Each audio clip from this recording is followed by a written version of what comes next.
I'm Tommy Humphreys on behalf of Kitco Cambridge House. I'm joined by Chris Berry in beautiful Indian Wells, California at the Cambridge House California Resource Investment Conference. For those of you who don't know Chris, he's an analyst and a speaker on the investment conference circuit and the co-author of Morning Notes, daily newsletter with his father, Dr. Mike Berry. Chris, why don't you tell us a little bit about yourself? Sure. Thanks for the opportunity to talk with you this morning, Tommy. Yeah. So, yeah, you summed it up pretty nicely. I've been, I guess, affiliated with Cambridge House on the speaking circuit for the last couple of years now, and my father and I co-author the newsletter that you mentioned, Morning Notes. We focus on what we call discovery investing, and we think that wealth is generational, multi-generational wealth is created by investing in the types of companies that are at this conference. So what we do is we have a 10-point factor model where we look at the quality of management, we look at the ownership of the asset, the quality of the asset, things like that to determine whether or not a company would be a good discovery investment. Okay, so tell us a little bit about the Discovery Investing Scoreboard, the software you built around these criteria. Yes, thank you for bringing that up. That's obviously one of the other reasons that we're here at the show is we have joined forces, for lack of a better phrase, my father and I have, with a gentleman by the name of Dr. Terry Rickard.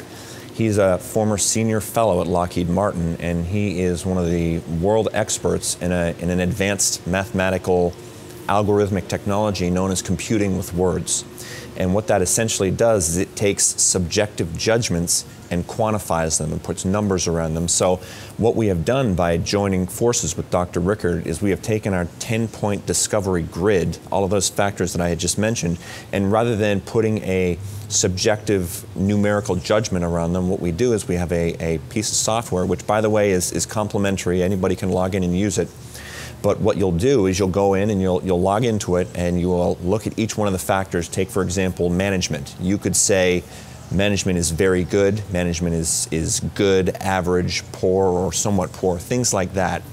And then what we really aim to do here is build a crowd, build a huge crowd database. So, you know, if you think about the power of platforms like Facebook or LinkedIn or any of these social media platforms, we're not aiming to replicate Facebook, although one day a $100 billion valuation would be nice. What we are aiming to do is to build a crowd and help individuals who invest in the junior space or in the microcap space leverage the wisdom of the crowd, because over time what we have found is that chasing the expert doesn't work, but not following the crowd, but being a part of the crowd and remaining independent in your judgments does work. So what we'll do is, again, when you log into the system, you would effectively rank a given company, any one of the companies that are here today, and you'd be able to see your score and you'd be able to see the crowd score, and you can see, well, gee, why are they different? Why am I more optimistic or more pessimistic than the crowd in a given name? And over time, what we think will happen is that the crowd score and the share price should be directly correlated. In other words, as the company hits its goals and there are catalysts, the share price should increase, as should the ranking. So, you know, this isn't a traditional buy and sell type system where we're telling you what to do, but what we are saying is leveraging the wisdom of the crowd is key, and that's what we're aiming to do here. The other thing I think is awesome about the Discovery Scoreboard is that there's no standard way to evaluate spec stocks, because it's all forward looking, it's all how we feel, like, oh, I'm bullish, I like it, but we never know why. And what I've plugged over 100 stocks into the Discovery Investing Scoreboard over the past 2 weeks, and for the first time I know now, like, mathematically, well, in my scores, how I really feel compared to the other stories I own, not just in the gut, but actually seeing it. And so what I think that this probably should become the standard evaluation tool for the space, particularly the venture space. Well, and what I want to know from you a little bit more is, like, should we be looking to the crowd, or should we be using it for contrarian idea generation? Like, what how does an investor play? I think both. I think, you just mentioned earlier, you said going with your gut or feeling your gut. I mean, you'll be able to evaluate a company, each one of the 10 factors on your own. And if there's one that you're not a factor, for example, maybe investor sentiment, you're not really sure what you think of a given company yet, but you want to leverage the crowd score, you could just choose to use the crowd score in your own analysis. So what the system is really designed to do, and I think you hit the nail on the head, is to minimize the guesswork or minimize the imprecision that is inherent or fundamental in evaluating these companies. You know, you and I both know very well that the typical junior has no cash flow or earnings or traditional metrics that you would use to evaluate a company to find out what it's worth. And so that's really what we're aiming to do with the Discovery Investing Scoreboard, is to give individual investors, or even institutional investors for that matter, a window into value.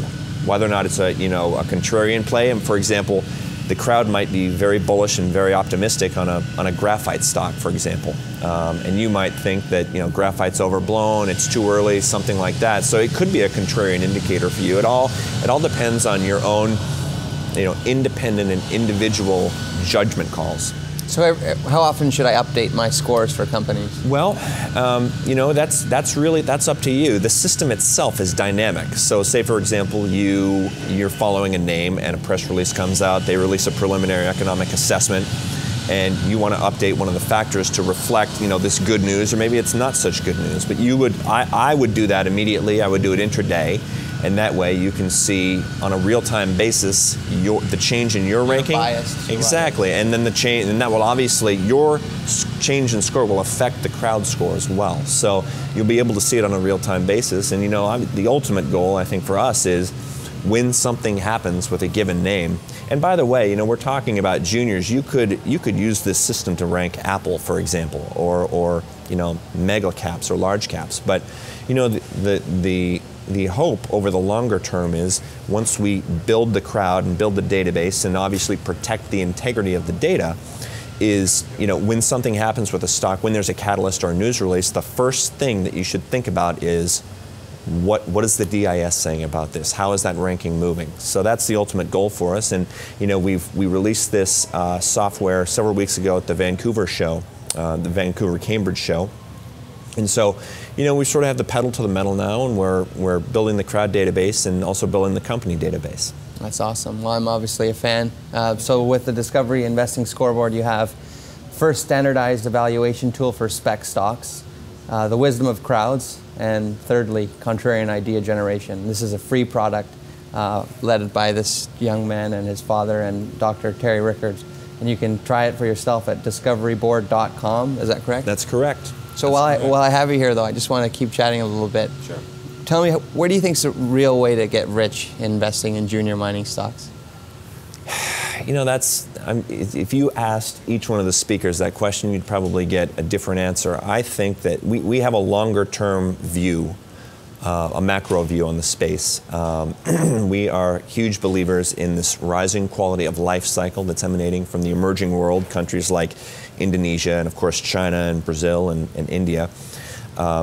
We think as their quality of life, as their desire for a higher quality of life, and by that I mean they want iPads, they want refrigerators, they want cars. Well, you obviously need those raw materials to support that high quality of life and build out the middle class. So, back to your question, how do you get rich? I think you use a tool like the DIS to screen out companies and see what the rest of the crowd and the rest of the world is saying about them, and use that as one, I guess, part of your due diligence to really find the longer term winners. We're not traders, we're long-term guys, so we think... My next question was these stocks with the ridiculous burn rates of junior explorers. Obviously, the easy deposits have come and gone and have been developed. How can you not be a trader a little bit, knowing that they are, like Doug Casey says, a bit? These juniors are a bit of a burning match. Yep, I don't disagree with that at all. Some of them rise. You have to be willing to get in and get out, and I think I know there are a couple of stocks that we've been involved in for 11 years, generally, and that's longer than you would certainly hope for a liquidity event or anything like that. But you're right. The junior space is high risk, high reward, and you touched on an interesting point where you're talking about higher grade deposits and those basically just not being around anymore. I was on a conference call. This was a couple of weeks ago with the chief geologist from a major mining company, and he said that we were talking about copper, and he said that 0.4 is the new normal. And what he was getting at was that grade of 0.4 copper is as good as it's going to get, because the high grade stuff, for lack of a better phrase, is all gone. Chuquimata, any of these big, copper deposits that have been mined for generations, like I mentioned when we started talking, are getting more expensive, and you're finding lower grades. So you have to be really very choosy, I think, when you look at specific stocks, but realize that going out and finding a multi-billion copper pound deposit of, say 2.5 or 3 or 4% copper just isn't there anymore. So you have to be much choosier, I think, and be willing to settle for a lower grade. Tell me about timing buys.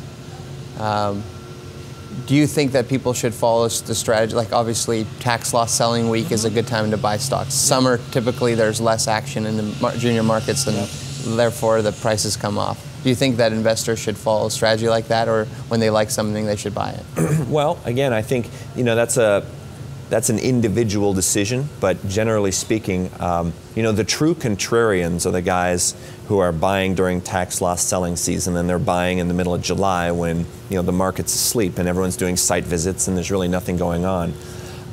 That's when you get cheap stock. So again, I think it depends on your philosophy and your window of time. I mean, for a trader, we know mutually lots of traders who are buying during tax loss selling season, waiting for the big run up in January, but they bought all the cheap stock, and then they're out, and and then they're off to the races in terms of performance. So I'm rambling a little bit, but it's I think an individual decision. But you're absolutely right. You do have to get more aggressive in terms of when to get in and when to get out, because buy and hold, just generally speaking, is a tough philosophy to really adhere to.